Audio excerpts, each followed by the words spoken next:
So I have been doing a lot of nerdy stuff lately with the upgrades around my house. I got a camera set up now where I can switch between multiple different cameras.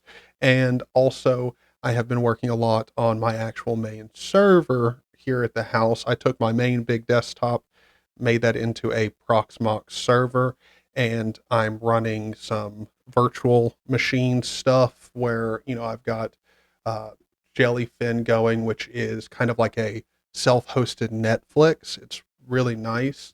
I may have actually bought a MacBook so I can have a more portable workstation and take all of this stuff down, put it into a backpack, and record anywhere I want.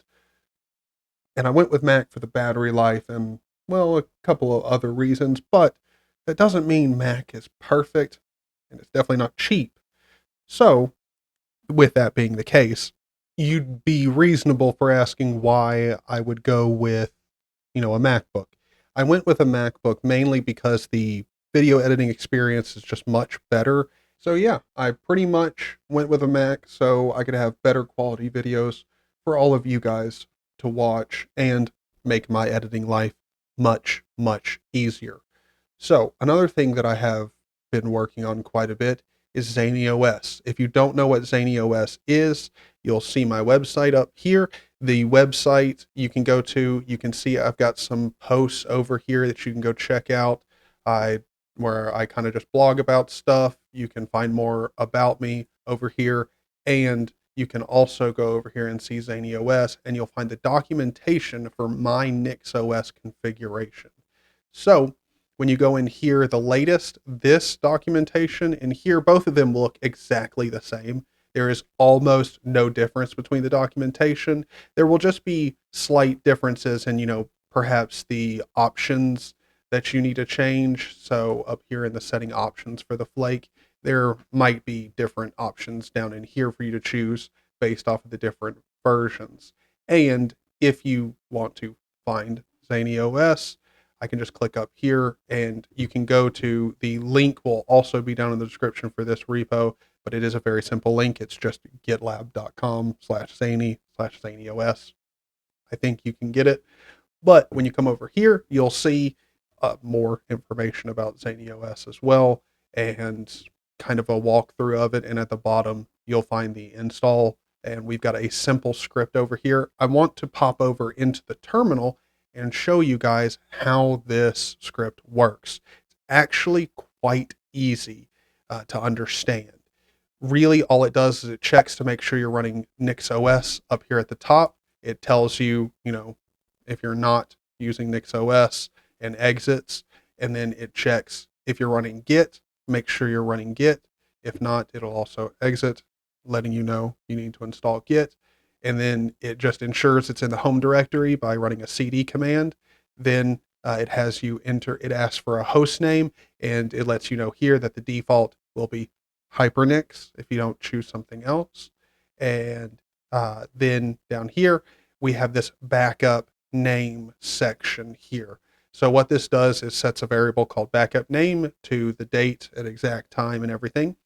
And then it checks to see if you already have a ZaneyOS folder in your home directory. If you do, what it does is it tells you that it exists, and it's going to back it up to .config/ZaneyOS-backups folder, and it will move it into there. And then if it doesn't have the folder, then it will go ahead and create it and then move it in there. And now we start getting to the meat and potatoes of what this script does.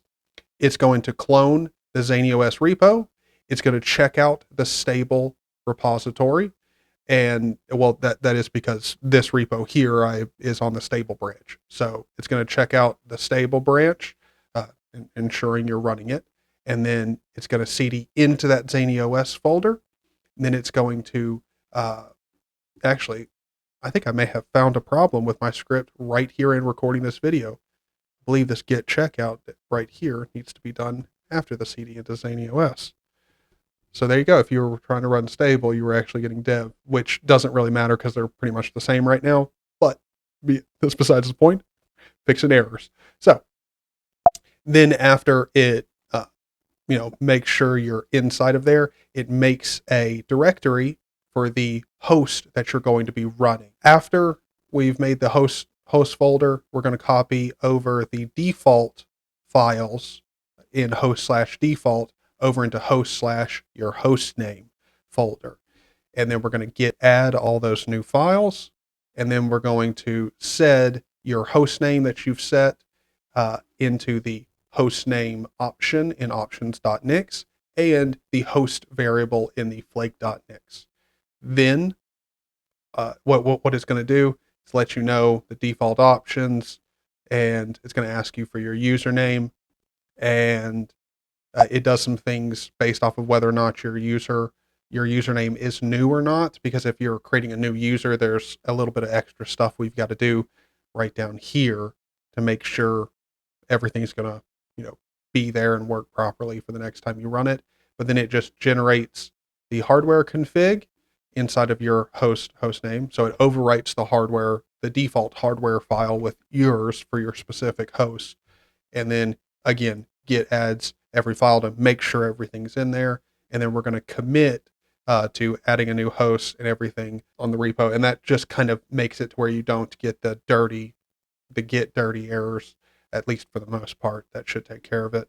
And then the nixconfig experimental features, so you can actually run the command.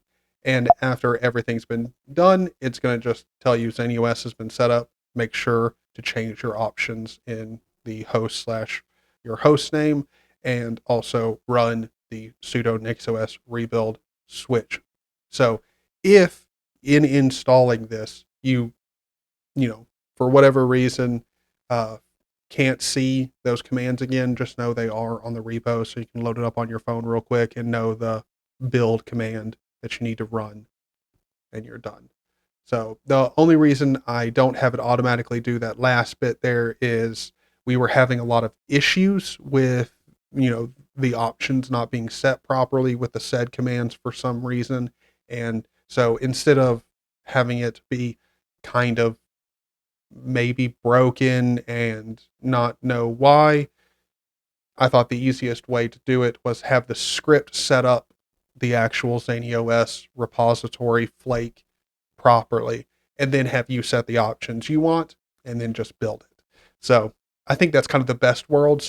Or best of both worlds. You get a script to pull down, get everything set up properly, and then the last final final touches to their flake is all you. And you can choose, do you want, I've got a whole bunch of options in here. Some are big. Like if you enable Python, I'm going to get you PyCharm and all the Python packages you definitely need. If you enable 0AD, you're going to install a 0AD game, which that download is about 1.5 gigs.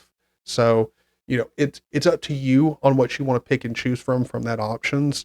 And again, as always, if you need to create multiple hosts and everything, and you want to get the default options, the default folder in the host file is there, so you can see what by default ZaneyOS is going to come with enabled and disabled. And there's a good reason for that. Most of those default options in there probably are not tuned for your specific hardware, but they are the more lighter version of ZaneyOS. You're not going to get the Kdenlive, Blender, all that stuff. So hopefully you guys enjoyed watching this video. I definitely had a blast making it and recording it. It's been very fun. Editing it has been a lot of fun as well. So if you enjoy everything I do around here, please don't forget to go down, comment, and like before you head on out. And now I'll roll my ending credits. I just wanted to say sincerely, thank you very much for getting this far in the video. Thank you to everyone on the screen right here. These are the actual sponsors for the channel. They actually go above and beyond and support me through Patreon and any other paid platforms. I'll try to add people here. So, if you want to support the channel and be here with all these other people, definitely can. All the links are down in the description. You can check out my website and everything else I have going on. But again, thank you very much for supporting what I'm doing. It means a lot. Have a good one. I'll see you in the next one. Peace.